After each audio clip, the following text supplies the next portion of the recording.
શ્રીમદ ભગવદ્ ગીતા એક ઇતિહાસ ગ્રંથ છે. મહાભારતના ભીષ્મ પર્વમાં છે.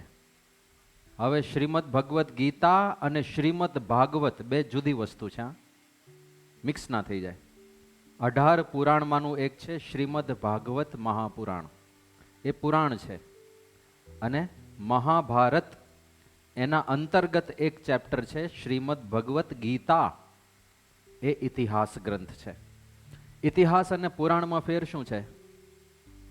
ઇતિહાસ ઇતિ હ આસ, આ રીતે નક્કી, હ એટલે નિશ્ચિતપણે, આસ હતું, આ રીતે નક્કીપણે ઘટના ઘટી હતી, એને ઇતિહાસ કહેવાય. મહાભારત અને રામાયણ બે આપણા ઇતિહાસ ગ્રંથો છે કે આ રીતે બન્યું હતું. Once upon A time there was a king whose name was Ram. તો એ ઇતિહાસ છે. મહાભારત ઇતિહાસ છે, એટલે મહાભારતની અંતર્ગત આ શાસ્ત્ર છે ગીતા. ગીતા જુદું શાસ્ત્ર નથી, મહાભારતની અંદર જ એક ચેપ્ટર છે ગીતા, પણ એની ગરિમા એટલી મોટી છે કે એક અલગ શાસ્ત્ર તરીકે એને સ્વીકારવામાં આવ્યું છે. મહાભારતના ભીષ્મ પર્વમાં અર્જુનને જ્યારે મૂંઝવણ થઈ ગઈ ત્યારે ભગવાને જે જ્ઞાન આપ્યું, તો છૂટું પાડીએ ને શ્રીમદ ભગવદ્ ગીતા, એનો અર્થ થાય છે ભગવતા ગીતા, ભગવાન દ્વારા જે ગાવામાં આવ્યું. શ્લોકો છે ને એટલે ગાવામાં આવ્યા, ભગવાન દ્વારા જે ગવાયું એ ગીતા. એટલે ગીતા એટલે ગવાયેલું, એટલા માટે બીજી બધી ગીતા છે, કપિલ ગીતા છે, વિદુર ગીતા છે, જેણે જેણે જે ગાયું હોય ગીત, એ બધું ગીતા. શ્રીમદ ભગવદ્ ગીતાનો આપણે આરંભ શરૂ કરીએ છીએ. બહુ સાર જોઈશું આપણે, આખી ગીતા નહીં જોઈએ, શરૂઆત ટૂંકમાં જોઈશું. બ્રાહ્મી સ્થિતિની વાત જે આવે છે અને આપણા આત્મજ્ઞાન તત્વજ્ઞાનની જે વાતો આવે છે. થોડો ભારે વિષય છે, કર્મ સિદ્ધાંત પુનર્જન્મ જેવો આમ ઇન્ટરેસ્ટિંગ વિષય નથી, પણ I will try my best to make it interesting. પ્રથમો અધ્યાય અર્જુન વિષાદ યોગ. પ્રથમ અધ્યાય, દરેક અધ્યાયને નામ આપવામાં આવ્યા છે. મૂળ મહાભારતે નામ નથી આપ્યા, પાછળથી થયેલા વિદ્વાનોએ આ નામ આપ્યા છે. એટલે દરેક સંપ્રદાય પોતપોતાના નામ આપી શકે.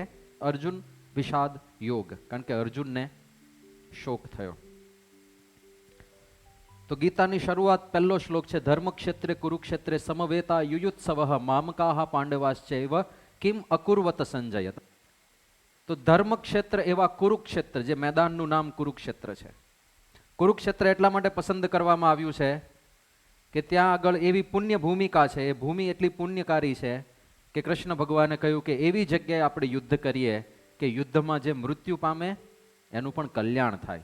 ગમે તે પક્ષનો માણસ હોય, પણ આ રણભૂમિમાં જે મૃત્યુ પામશે લડતા લડતા, એનું કલ્યાણ થશે. કોઈની કુગતિ નહીં થાય, કોઈની અસદગતિ નહીં થાય, બધાની સદગતિ થશે. એટલા માટે કુરુક્ષેત્રને પસંદ કરવામાં આવ્યું છે. સમવેતા એટલે ભેગા થયેલા, યુયુત્સવ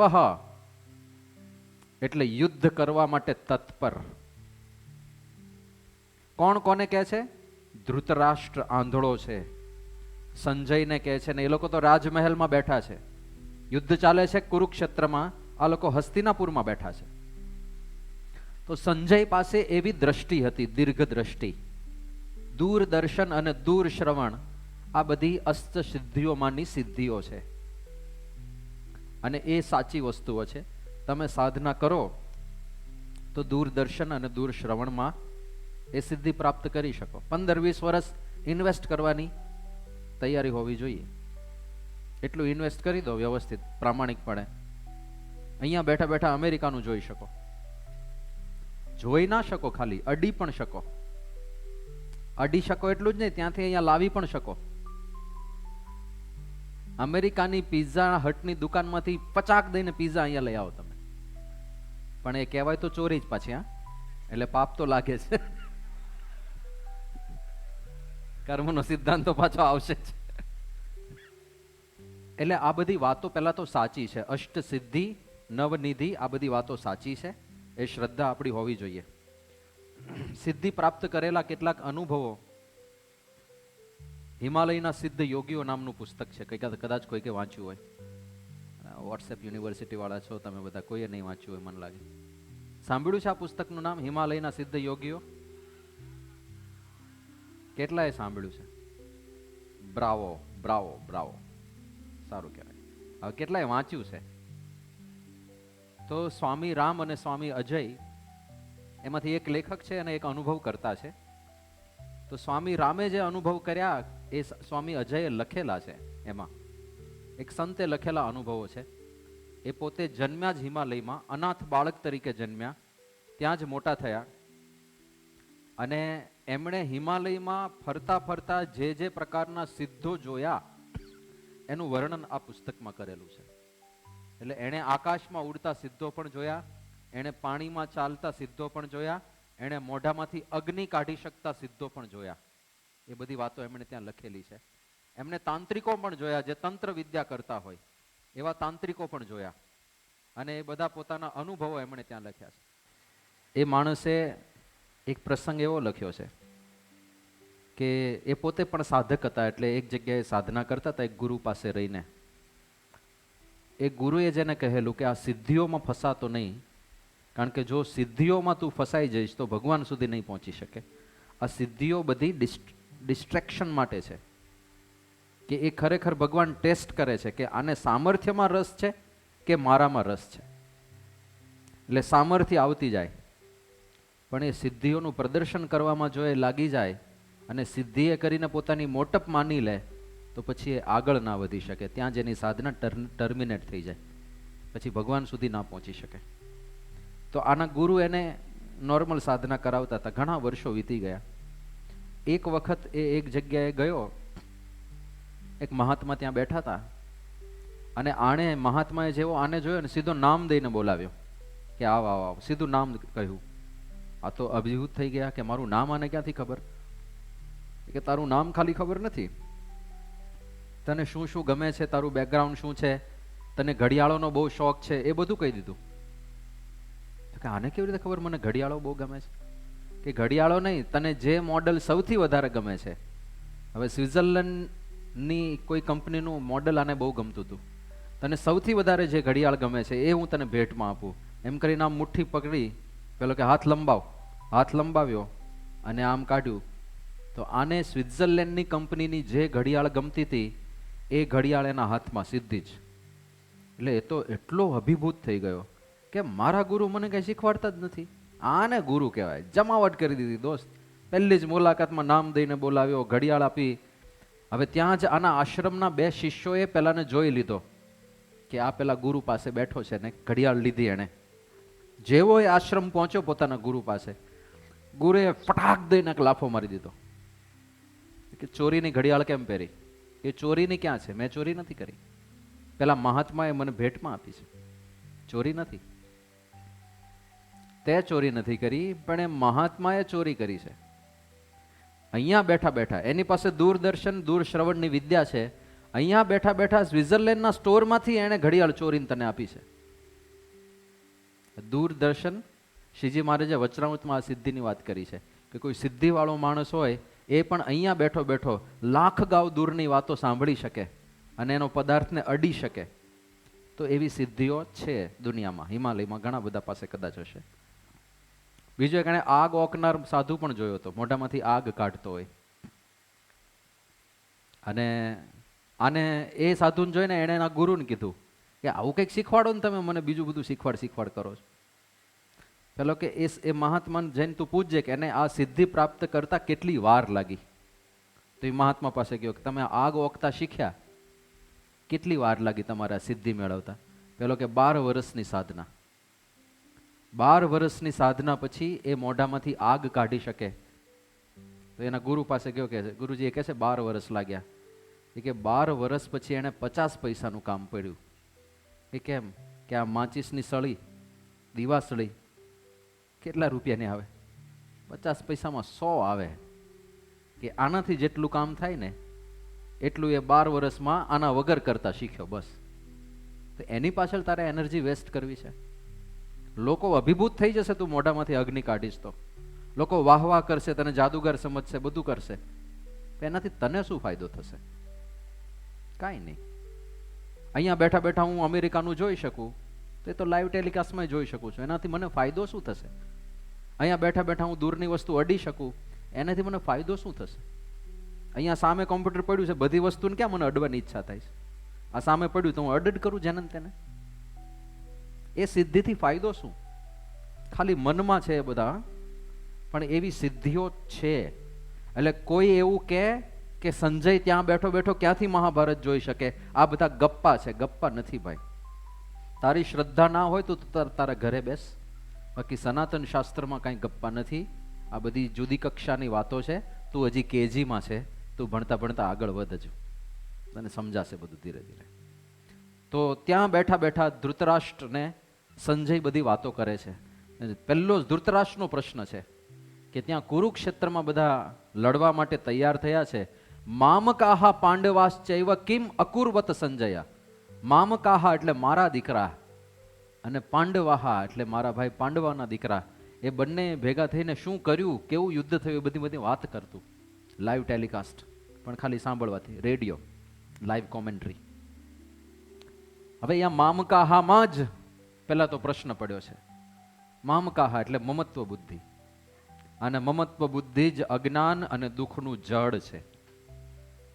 મમત્વ, આ શરીરમાં મમત્વ છે. આપણને શરીર સંબંધી પદાર્થોમાં મમત્વ છે. અમારો દીકરો ને અમારો બાપ છે, અમારી ઘરવાળી ને અમારી માત છે. અરે મુવાની સંગાથે કોઈ જાતું નથી રે, કોઈ. મમત્વના પ્રશ્નો છે.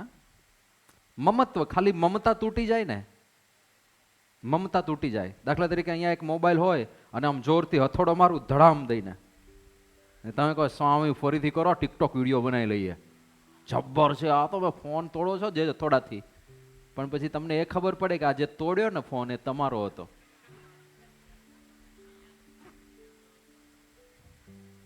મમત્વ, મમત્વ છે. તમે ખાલી એટલું ભૂલી જાઓ કે આ બંગલો મારો છે કે આ ઘર મારું છે, ખાલી મમત્વ કટ થઈ ગયો. બંગલો તો ત્યાં છે જ, એ બળીને ભસ્મ થઈ જાય તો તમને આટલું જ દુઃખ નહીં થાય. પાડોશીનો બંગલો બળીને ભસ્મ થઈ જાય તો દુઃખ થાય? અમુક તો રાજી થાય પાછા. અને આપણે દુઃખ વ્યક્ત કરીએ, બહુ ખરાબ થયું, બહુ ખરાબ થયું. અંતરમાં આટલું દુઃખ ના હોય, કારણ કે ત્યાં મમત્વ નથી. અને આપણો બંગલો તો જવા દો, આપણો ગમતો શર્ટ બળી ગયો હોય ને, આખો નથી બળી ગયો, ખાલી કાણું પડી ગયું છે, તો એમ થાય કે યાર ફેવરિટ શર્ટ રો યાર, કાણું પડી ગયું. મમત્વ, મમત્વ. આઈફોન 16 પ્રો મેક્સ તમે લીધો હોય અને ખોવાઈ જાય, ખોવાઈ જાય તો હાય હાય હાય હાય, શું મને કુમતી સૂજી. થયું છે શું? મમત્વ. દુકાનવાળાના બધા ખોવાઈ જાય તો તમને કાંઈ પ્રશ્ન નહીં. છાપામાં સમાચાર વાંચો કે દુકાન તોડી તસ્કરોએ અને આખી દુકાનના બધા ફોન લૂંટીને જતા રહ્યા. પણ તમારો જો જાય તો તમે કહેશો સ્વામી આ મમત્વ નથી, આ તો ખૂન પસીને કી કમાઈ હૈ હમારી સ્વામીજી. તો ઇતના તો દુઃખ તો હોગા ही होगा ना. એવું નથી. ખૂન પસીનાની કમાઈ કદાચ ના હોય. ચલો આજે તમારો બર્થડે છે અને તમને કોઈકે આઈફોન 16 પ્રો મેક્સ ભેટમાં આપ્યો.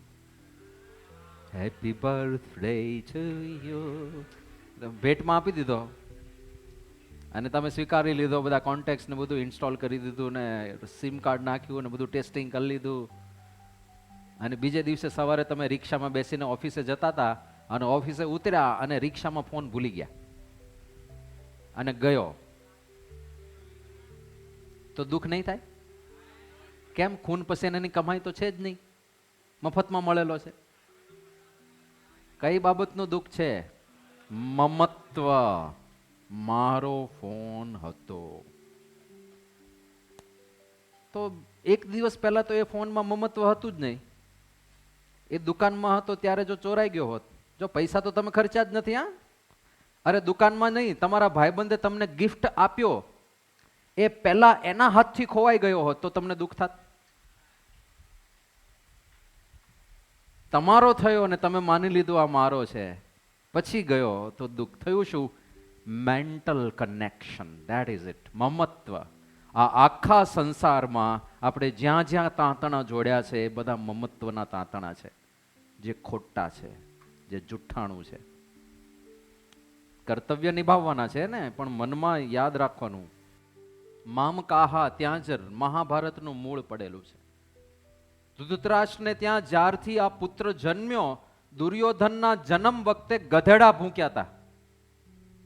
એના જન્મ વખતે એવા ચારે બાજુ વાતાવરણમાં પરિવર્તનો થયા હતા કે બધાને ખબર પડી ગઈ હતી કે આ પુત્ર વિનાશક છે, આ કુપુત્ર જન્મ્યો છે. અને એ જ વખતે વિદુરજીએ કહ્યું હતું ધૃતરાષ્ટ્રને કે આ છોકરાને તું મારી નાખ, નહીં તો આખા કુળનો નાશ કરશે. પણ ધૃતરાષ્ટ્ર ના મારી શક્યો, છોડી પણ ના શક્યો. વધારે પડતા લાડ લડાયા છે અને એ જ મોટો થઈને યુદ્ધનું કારણ બને છે. મામકાહા, મમત્વ બુદ્ધિ. અને પાંડવોને પરાયા સમજે છે, એના જ ભાઈના દીકરાઓ છે પણ પરાયા સમજે છે. ભેદભાવ, મમત્વ, એના જ પ્રશ્નો છે. તો પ્રશ્ન પૂછે છે કે બધાએ કર્યું શું? પછી બધી વાત શરૂઆત કરે છે કે આવું થયું, આવું થયું, આવું થયું. અને એમાં એક શંખનાદનું વર્ણન આવે છે કે બે સેનાઓ ઊભી છે અને ભીષ્મ પિતામહ શંખનાદ કરે છે. તસ્ય સંજયન હર્ષમ કુરુ વૃદ્ધ પિતામહ. એટલે એકદમ વૃદ્ધ થઈ ગયેલા પિતામહ ભીષ્મ એ સિંહનાદમ વિનદ્યોચ્ચેહી, સિંહનાદ કરે છે, પેલા બૂમ પાડે છે ભીષ્મ પિતામહ. એની એક મજા હોય છે આમ શૌર્ય પ્રેરવા માટે. પહેલાના યુદ્ધ થતા ત્યારે સાથે ઢોલ નગારા વાગતા હોય, સુરાતન ચઢાવવા માટે. મ્યુઝિકની બહુ મોટી અસર છે. જ્યારે યુદ્ધની શરૂઆત થાય ત્યારે શંખ વગાડવાની પરંપરા છે. અને પહેલો શંખ કોણ વગાડે? સેનાપતિ. સેનાપતિ કોણ છે? ભીષ્મ. તો સિંહનાદ કરીને શંખમ દદ્મો પ્રતાપવાન તતઃ શંખાશ્ચ ભૈર્યશ્ચ પણવા નગ ગૌમુખાહ સહસા એવ અભ્યહન્યંત સશબ્દ સ્તુમુલો ભવત. અને તતઃ શંખશ્ચ ભૈર્યશ્ચ સહસા, જેવા ભીષ્મનો શંખ પૂરો થયો એટલે બીજી બધી સેનાવાળા બધાના પોતપોતાના શંખ હોય ને, બધા એક સાથે ધડ મંડી જ પડ્યા. આ છે કૌરવોનો શંખનાદ. હવે પાંડવોનો જોજો. તતઃ શ્વેતૈ હરિર્યુક્ત મહતિ સંધ્યને સ્થિતો માંડવઃ પાંડવશ્ચૈવ દિવો શંખો ભ્રદદ્મતુઃ. પહેલો શંખ વગાડ્યો માધવઃ, કૃષ્ણ ભગવાને. બીજો વગાડ્યો પાંડવઃ, અર્જુને. પાંચજન્યમ ઋષિકેશો દેવદત્તમ ધનંજય. કૃષ્ણ ભગવાનના શંખનું નામ છે પાંચજન્ય અને અર્જુનના શંખનું નામ છે દેવદત્ત. બધાએ પોતપોતાના શંખના નામ પાડેલા છે. મજા છે ને? કેવા શંખ રાખતા હશે, નામ પાડીને રાખ્યા. ભીમે પૌંડ્ર નામનો શંખ વગાડ્યો. યુધિષ્ઠિરે અનંત વિજય નામનો શંખ વગાડ્યો. નકુલ અને સહદેવેશે પણ સુઘોષ અને મણિપુષ્પક નામના શંખો વગાડ્યા. પણ આ પાંડવોએ શંખ વગાડ્યા એની અસર શું થઈ? પેલા લોકોના શંખમાં શ શબ્દ તુમલહ અભવત. એક સાથે બધાએ શંખ વગાડ્યા એટલે બહુ શબ્દ મોટો થયો, અવાજ બહુ ગોકીરો થયો. અને પાંડવો સઘોષ, પાંડવોએ જે શંખ વગાડ્યો એનાથી શું થયું? સઘોષ, એ અવાજે ધાર્ત રાષ્ટ્રાણામ, ધૃતરાષ્ટ્રના દીકરાઓના હૃદયાની વ્યદારયત, એના હૃદયને ચીરી નાખ્યા. શંખમાંથી જેવો અવાજ નીકળ્યો કે દુશ્મનોના હૈયા ચીરાઈ ગયા. શું વિશેષતા છે આ શંખનાદમાં કે ત્યાં ખાલી અવાજ થયો અને અહીંયા હૈયા ચીરાઈ ગયા? નિયમ શું છે? પહેલો શંખ વગાડે સેનાપતિ. અહીંયા કોણે પહેલો શંખ વગાડ્યો છે? સેનાપતિ કોણ છે ખબર છે પાંડવોનો? દ્રૌપદીનો ભાઈ ધૃષ્ટદ્યુમ્ન. ધૃષ્ટદ્યુમ્ન એ છે આ લિસ્ટમાં, આવે છે, પાછળ આવે છે. આ 16મો શ્લોક છે ને, 17માં કે 18માં છે ધૃષ્ટદ્યુમ્ન આવે છે અને 19માં એની અસર આવે છે. બરોબર, સેનાપતિને તો કોઈ શંખ નથી વગાડવા દેતું. શું છે આ? આ કયો શંખ હતો કે દુશ્મનોના હૃદય ભેદાઈ ગયા? આ સંપનો શંખ હતો, આ એકતાનો શંખ હતો. જેના માટે મોહન સાંઈ મહારાજ મંડ્યા છે ને, સંપ રાખો, સંપ રાખો, સંપ રાખો. જ્યાં નાના મોટાનો ભેદ નથી, જ્યાં સેનાપતિ શંખ વગાડે એવા નિયમો પણ કદાચ નથી પડાતા, પણ જ્યાં ભગવાન પ્રધાન છે, જ્યાં પરમાત્મા પ્રધાનતા છે, એવો પાંડવોનો પક્ષ છે. એટલે આ શંખનાદ લોકોના હૃદય ચીરી નાખે છે. પહેલી બાજુ તો ભીષ્મ પછી બીજું કોણ? નહીં, બીજું કાંઈ નહીં, બધા એક હરખાઓ. એટલે ભીષ્મ આમ બધા જાણે તૈયાર ઉભા હોય ને કે ભીષ્મ પૂરો કરે ને શંખ એટલે ફૂંકી નાખું, ફૂંકી નાખું, ફૂંકી નાખું, ફૂંકી નાખું, તૈયાર જ ઉભા છે. આમ જેવા ભીષ્મનો પૂરો થયો એટલે બધા મારો પેલો, મારો પેલો, મારો. અહંકાર પ્રધાનતા છે. અહીંયા માધવની પ્રધાનતા છે. પહેલો શંખનાદ ભગવાન કરે અને દૃષ્ટદ્યુમ્ન સાંભળે, વાહ, પેલા તો પૂરો થવા દે, પછી આપણે ટાઈમ મળે તો આપણે વગાડશું. દૃષ્ટદ્યુમ્ન એવું નથી કે શંખ વગાડવા દો, સેનાપતિ મને શંખ તો વગાડવા દો. કોઈને કઈ ફરિયાદ જ નથી. અન્ડરસ્ટુડ છે. પહેલો શંખ કૃષ્ણ જ વગાડે ને ભાઈ, ભગવાન છે. બીજો શંખ અર્જુન જ વગાડે ને, અમારો મુખ્ય યોદ્ધા છે. એને સેનાપતિપણાનો આટલો પણ અહંકાર નથી. જ્યારે તમને કાર્યકરપણાનો અહંકાર ના હોય ને પહેલો શંખ બીજાને વગાડવા દો, ત્યારે સાચા કાર્યકર બની શકશો. એટલે શંખ વગાડવાના બહુ અભરખા નહીં રાખવા કે હું જ શંખ વગાડું. પછી અર્જુન કહે છે કે પ્રભુ, મારે જોવું છે કે મારે કોની સાથે લડવાનું છે. એટલે બે સેનાની વચ્ચે મારો રથ સ્થાપી દો. ભગવાને એનો રથ સ્થાપી દીધો બે સેનાની વચ્ચે. અને જેવા એણે બધા જોયા કૌરવોને, સગાવાલાઓને, પિતામહને, ભાઈઓને, અને તરત અર્જુનને મોહ વ્યાપ્યો. એ મોહ પણ શેનો છે? મમત્વનો મોહ છે. મમત્વ, આ બધા મારા છે. અને એ મોહ વળગ્યો એટલે હવે જો બહાર તો કશું હજી થયું જ નથી. બહાર તો થયું જ નથી, ખાલી મનોભૂમિ મેં ખેલા જાતા હૈ. મનની અંદર જ વિચાર આવ્યો ને. આની પહેલા આ જ અર્જુને કેવા કેવા પરાક્રમો કરેલા છે, કેવા ભયંકર પરાક્રમો કર્યા છે. એની બાણ વિદ્યા કેટલી પાવરધી છે. ત્રાજવામાં પગ રાખીને ઉપર માછલી ફરે છે, નીચે પ્રતિબિંબ જોઈને ઉપર વીંધવાનું છે. કેટલું અઘરું છે. પ્રતિબિંબમાં તમને બધું પેલું રિફ્લેક્ટ થઈ ગયું હોય ને, ઊંધું થઈ ગયું હોય એટલે અંદાજ ના આવે. ક્યારેક આમ નાખી જોજો કે જુદી જગ્યાએ પથરા જશે. તો નીચે જોવાનું, પહેલા તો ત્રાજવામાં બેલેન્સ રાખવું જ અઘરું છે. એ બેલેન્સ રાખ્યા પછી નીચો જોઈને ઉપર પેલી માછલીનું યંત્ર ફરે છે એને વિંધવાનું છે. એ કરીને બેઠો છે. એકલા અર્જુને આ કરેલું. આવા સામર્થ્ય ને શૌર્ય દેખાડેલા છે માણસે. પણ જ્યારે મનમાં આપણે હારી જઈએ ને,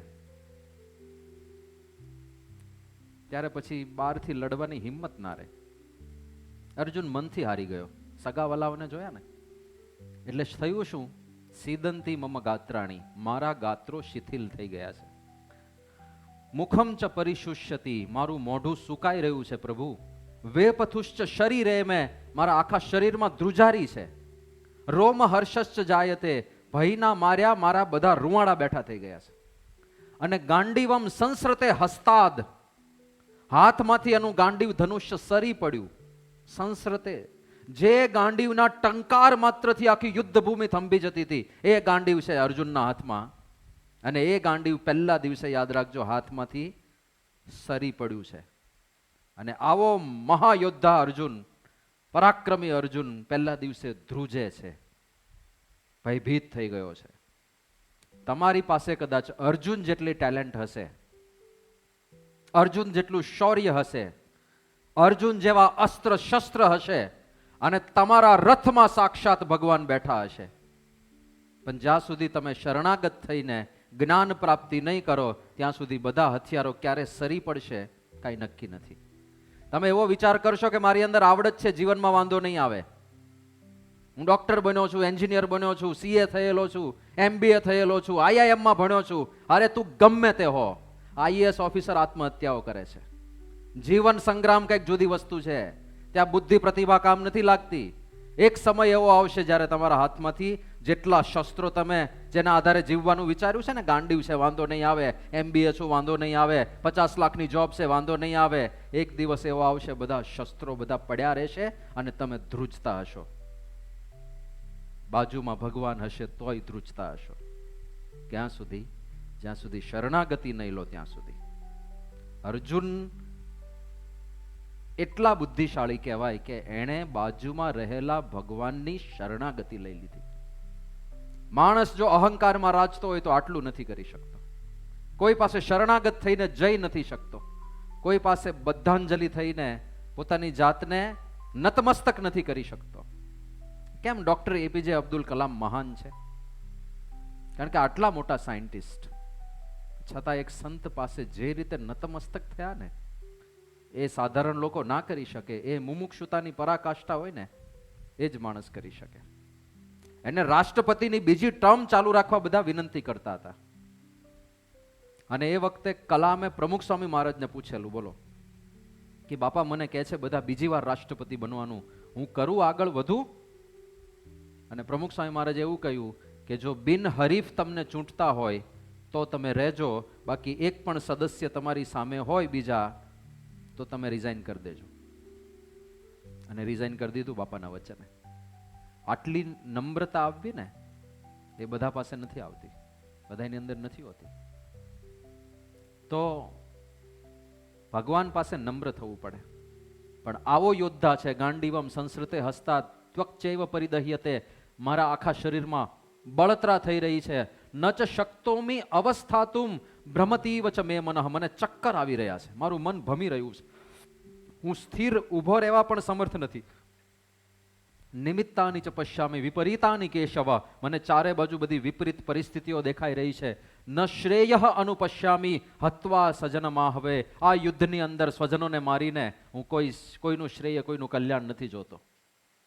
અને હવે જો મોહ ક્યાં સુધી આગળ વધે છે? નકાંક્ષે વિજયમ કૃષ્ણ, હે કૃષ્ણ મજા વિજય નથી જોઈતો. ન રાજ્યમ સુખાની ચ, મારે રાજ્ય નથી જોઈતું, મારે સુખ નથી જોઈતા. કિન્નો રાજ્ય ન ગોવિંદ કિમ ભોગેર જીવિતે નવા, જેનાથી સ્વજનોની હત્યા થતી હોય એસા ખૂન સે સના હુઆ રાજ્ય મુझे નહીં ચાહીએ. કોણ છે સામે? અરે પ્રભુ જુઓ તો ખરા, સામે કોણ ઊભા છે? મારા આચાર્યો ઊભા છે, જેની પાસે હું શીખ્યો. એ મારા શિક્ષકો ઊભા છે, મારા વડીલો ઊભા છે, પિતાઓ પિતામહો ઊભા છે, મામાઓ ઊભા છે, સસુરો ઊભા છે, પુત્ર પૌત્રો શાળાઓ સંબંધીઓ એ બધા સામે છે. એતાન હંતુમ ઈચ્છામિ ઘ્નતોપી મધુસૂદન, હું કદાચ મરી જાવ તો મારે આ કોઈને મારવા નથી. અપી ત્રૈલોક્ય રાજ્યસ્ય હેતોઃ કિમનું મહી કૃતે, ત્રિલોકીના રાજ્યનો પણ શું હેતુ? આ બધાને મારીને, આપણા જ સ્વજનોને મારીને પ્રસન્નતા કેવી રીતે થશે? પાપમ એવ આશ્રયેદ અસ્માન હત્વા એતાન આતતાયિનઃ, આ આતતાઈઓ ભલે છે પણ એને મારીને આપણને તો પાપ જ લાગશે. એલા પોતે તો પાપમાં પડે છે, પેલા ભગવાનને લેતો જાય, આપણને પાપ લાગશે. બહુવચનનો પ્રયોગ કર્યો. એલા સામે નિષ્પાપ વ્યક્તિ છે, જે પાપને બાળવા સમર્થ છે, એને તું એવું કહી દેશ કે આપણને પાપ લાગશે. મોહ વ્યાપ્યો છે ને, મોહ. હવે અર્જુનની આર્ગ્યુમેન્ટ આજના કહેવાતા બુદ્ધિશાળીઓને એકદમ સારી ને સાચી લાગે કે નહીં? ये खून से सना हुआ राज्य मुझे नहीं चाहिए, जिसमें मेरे भैया, मेरे मामा, मेरे पौत्र, मेरे गुरुजी साक्षात मेरे सामने खड़े हो, उनके लहू से सन्न ऐसा राज्य मुझे नहीं चाहिए केशव. કેટલી દયા છે અર્જુનની. ઘ્નતોપી, હું મરી જાઉં તો પણ મારે આ લોકોને નથી મારવા. અર્જુન પોતાનું સમર્પણ કરવા તૈયાર થયો છે પોતાના પરિવારજનો માટે. વાહ અર્જુન વાહ, મૂર્તિ બનાવો ને આરતી ઉતારો. કૃષ્ણ ભગવાન કે મારી નાખ બધાયને. નેતત્વયી ઉપપદ્યતે, બેટા તને આ શોભતું નથી. 48 લાખને મારવા કેશવ પોતે તૈયાર થયા છે. ઊભો કર્યો પાછો. અને મરવાના જ હતા બધા, ખબર હતી મરવાના છે. હા, દેખતા હતા કૃષ્ણ ભગવાન મરવાના છે, તો એમણે યુદ્ધ કરાયું. એટલે આપણે બહુ ઇમોશનલ થઈ જઈએ કે આ મરી ગયો, ફલાણું મરી ગયો, આટલા લોકોની હત્યા થઈને. ભગવાનને જ્યારે અધર્મનો નાશ કરવો હોય તો મહાનરસંહાર થવાનો જ છે. તમે વિચાર કરો, જ્યારે આ પૃથ્વીનો પ્રલય થશે ત્યારે જેટલી વસ્તી હશે બધી મરી જશે કે નહીં મરી જાય? મરવાની જ છે ને. આપણે ઇમોશનલ બહુ થઈ જાય.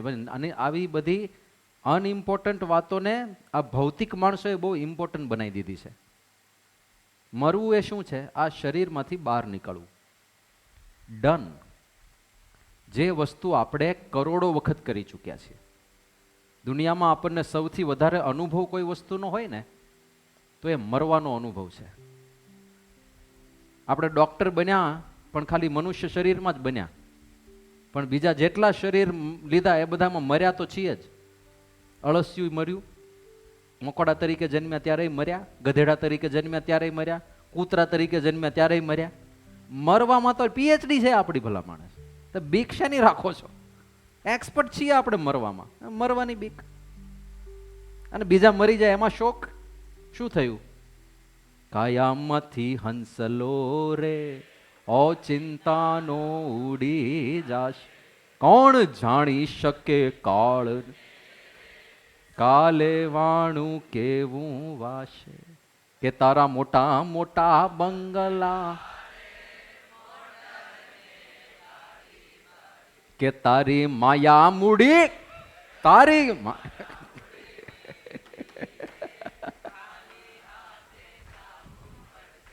જમાવટ છે ને નહીં? શું કામ હેરાન થાવ છો ભલા માણસ? મરવાનું જ છે ને. મરવાનું છે અને મમત્વ નથી રાખવાનું, કારણ કે મરશું ત્યારે બધું મૂકીને જ જવાનું છે. એટલા માટે કબીરજી કહે છે કે મત કર કાયા કો અહંકાર, મત કર કાયા ધૂર, झोंका पवन का लग जाए जप का, काया धूर हो जा. કબીર કાફે નામનું એક ગ્રુપ ચાલે છે. એણે કબીરજીના બધા ભજનો બહુ સારા કમ્પોઝ કરીને મૂકેલા છે. સ્વજનમ હિ કથમ હત્વા સુખી ન શ્યામ માધવ. એ માધવ, સ્વજનોને મારીને આપણે સુખી કેવી રીતે થઈ શકીએ? હવે જો દ્રષ્ટિકોણના ભેદ જોજો. અર્જુન કહે છે કે આ લોકોને મારશું તો પાપ લાગશે, અને કૃષ્ણ ભગવાન શું કહે છે કે જો તું યુદ્ધ નહીં કરે તો પાપ લાગશે. અર્જુન શું કહે છે? જો યુદ્ધ કરશું તો પરસ્પર વિરોધી વિચારધારાઓ છે. બોલો, ભગવાનની દ્રષ્ટિ કંઈક જુદી છે. એટલે અજ્ઞાનના દુઃખ છે. દુઃખ જેટલા છે ને એટલે દ્રષ્ટિકોણ ને અજ્ઞાનના દુઃખ છે. બાકી જે થાય છે સારું જ થાય છે. મોજ કરો ને ભલા માણસ, ચિંતા શેની કરો છો?